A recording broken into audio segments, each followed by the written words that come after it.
ರೈತರು ತೋಟದಲ್ಲಿ ಮಿಶ್ರ ತಳಿ ಮಾಡಿರ್ತಾರೆ. ಅಲ್ಲೊಂದು ಗಿಡ ಆರೆಂಜು, ಕಿತ್ತಲೆ, ನಿಂಬೆ ಆ್ಯಂಡ್ ಏಳಿಕಾಯಿ ಎಲ್ಲ. ಈಗ ನಿಮಗೆ ಚಕ್ಕೋತ ತೋರಿಸ್ತೀನಿ ನೋಡಿ. ನೋಡಿದ್ರಾ ಚಕ್ಕೋತ ಹೇಗೆ ಬಿಟ್ಟಿದೆ ಕಾಯಿ. ನೆಕ್ಸ್ಟು ಇದು ಬಂದು ನಿಂಬೆ ಹಣ್ಣಿನ ಗಿಡ.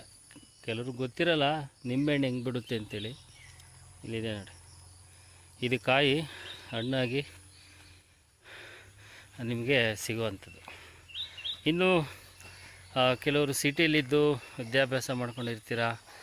ರೈತರ ಬಗ್ಗೆ, ರೈತರ ಪರಿಸ್ಥಿತಿ, ಯಾವ ಬೆಳೆ ಹೇಗಿರುತ್ತೆ ಅನ್ನೋದು ಕೂಡ ಗೊತ್ತಿರೋದಿಲ್ಲ.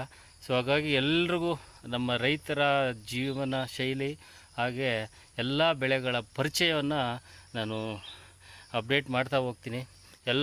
ಯಾರು ವಿದ್ಯಾರ್ಥಿಗಳು, ತುಂಬ ಸಿಟಿಲಿರೋಂಥ ವಿದ್ಯಾರ್ಥಿಗಳಿಗೆ ತುಂಬ ಜನಕ್ಕೆ ಗೊತ್ತಿರಲ್ಲ ಯಾವ ಬೆಳೆ ಹೇಗಿರುತ್ತೆ ಅಂತೇಳಿ. ಸೊ ಎಲ್ಲನೂ ಅಪ್ಡೇಟ್ ಮಾಡ್ತಾ ಇರ್ತೀನಿ.